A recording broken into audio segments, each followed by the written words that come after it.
چۆن نرخی پەرلەمانتارێکی پارتی گرانە بۆ نرخی پەرلەمانتارانی یەکێتی هەرزانە.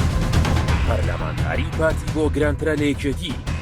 چۆن پەرلەمانتاران و کادرانی پارتی نرخیان لەسەر خەڵک گران بوو بۆ نرخی پەرلەمانتارانی یەکێتی هێندە گران. سەرچاوە باڵەکەی پارتی دیموکراتی کوردستان وتیشی ئەگەر پارتی بێوێ کورسی لایەنەکان بکڕێ ئەوە زۆربەی کورسیەکانی یەکێتی لە هەموو لایەنێک هەرزانتر. بەڵێ وایە کادرانی پارتی زۆر گران کەوتون لەسەر خەڵک. گرانیەکەیان لەسەر کەسایەتی و پێگەکانیان نییە، بەڵکو گرانیەکەیان لەسەر شانی میلەتە کە باجێکی زۆر بە میلەت درراوە بۆ بەدەستێنانی ئەو پێگەی ئێستای حیزبەکە. پارتی بۆ بەدەستێنانی پێگەی ئێستای هەرچەند ساڵ جارێک هەرێمی کوردستان ڕوبەڕووی دۆخێکی سەخت دەکاتەوە، جارێک بە نەوت و جارێک بە ئابووری سربەخۆ و جارێک بە ڕیفراندۆم و جارێکی دیکە بە غاز هاوڵاتیانی برسی کردووە.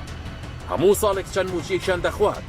بەڕاستی وایە نرخی پەرلەمانتارانی پارتی لەسەر هاوڵاتیان زۆر کەوتو و گرانن.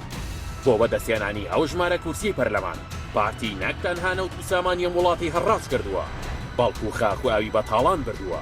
بۆ بوون بە هێزی یەکەم ڕێنیشاندەری داگیرکەران دەکات. خوێنی دەیان و سەدانگەری لاو شەرەفانی کردو بە قوربانی تەنها لە پێناوی کورسێکی پەرلەمانتارەکانی.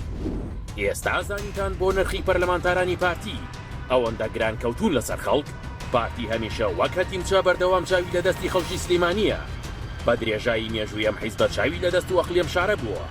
کەناڵێکی ڕاگەاندن لە هەولێردانیەکە خەڵکی سلێمانی بەڕێوەی نەبات سەرشانی خەڵکی قورس کردووە و خۆی بە براوە زانیوە. مێژوێکی دوور ناڵین هەر لەم ساڵانەی ڕابردوودا پارتی بەکڕینی سەدان کەسی وەک ئازاد جوندیانی و عارف ڕۆژدی و ئەژی ئەمین و مەسعود حەیدەر و ڕێباز حەملان و محەممەد حاجی و عەبدوڵڵای کۆخا موبارەک و دەیانی دیکە لەسەر ڕەنجگە حیزبەکانی دیکەشیاوە. بەڕاستی پارتی پەرلەمانتاران و کادرانی پارتی پارێکی زۆر کەوتون لەسەر خەڵک.